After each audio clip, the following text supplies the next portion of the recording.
கூட பிறந்தவங்க கூட வர்ற பிரச்சனைகளை ஆலாசலாம்னு சொல்லி ஒரு வீடியோ போட்டிருந்தேன். அதில் வந்து ஒரு பொண்ணு சொல்லியிருந்தாங்க, நான் அப்படித்தாக்க நினைக்கிறேன்.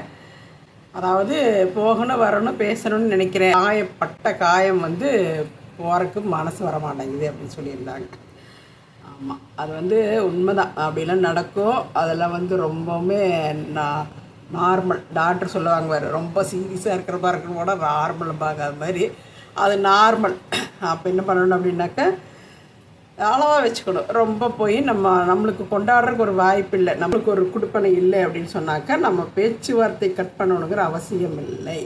கண்டிப்பாக நல்லது கெட்டதில் கலந்துக்கிறக்கோ, நான் எப்போ ஒரு நாளைக்கு பார்த்தா பேசிக்கிறக்கோ, சும்மா ஒரு வளமை பேசிக்கிறக்கோ, இதுக்கெல்லாம் வந்து அந்த அளவுக்கு நம்ம அவ்வளோ முறுக்கமாக இருக்க வேண்டியதில்லை.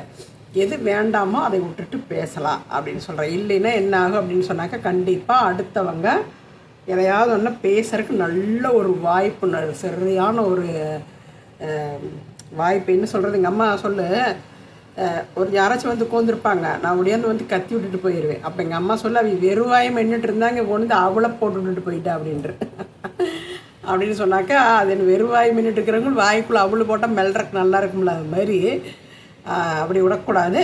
அடுத்தவங்களுக்கு சரியான வாய்ப்பாக போகும். இது வந்து எது மாதிரி ஆளுகளை சொல்கிறேன்னா, சும்மா வாய்ச்சண்டை வர்றவங்களுக்கு, இப்படி சொல்லிட்டா, இப்படி பேசிட்டா, இப்படி பண்ணிட்டான்னு சின்ன சின்ன விஷயத்தை பெருசாக்கணுங்களுக்காகலாம் அப்படி பண்ண வேண்டியதில்லை அப்படின்னு சொல்லிட்டு இருக்கிறேன். அதுக்குன்னு பெரிய சொத்து பிரச்சனை, பெரிய கத்தி குத்து சண்டை அப்படிங்கிறவங்கெல்லாம் அதுக்கு தகுந்த மாதிரி பார்த்துக்கோங்க.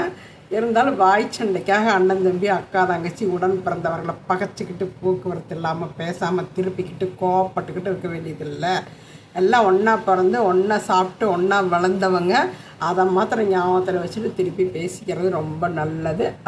அனுபவத்துலேயும் சொல்கிறேன், தேவையே இல்லாமல் யாராவது பூந்து எதையாவது சொல்லிட்டு போவாங்க, வெறுவாய்க்கு அவள் போட்ட மாதிரி. அதனால் அந்த பொண்ணுக்கு வந்து பேசுகிறதுக்கு வாய்ப்பு இருக்குது அப்படின்னு சொன்னாக்க தாராளமாக பேசுங்க. எங்காச்சும் நல்லது கெட்டதில் பார்த்தா நீங்களாக போய் இறங்கி பேசுங்க.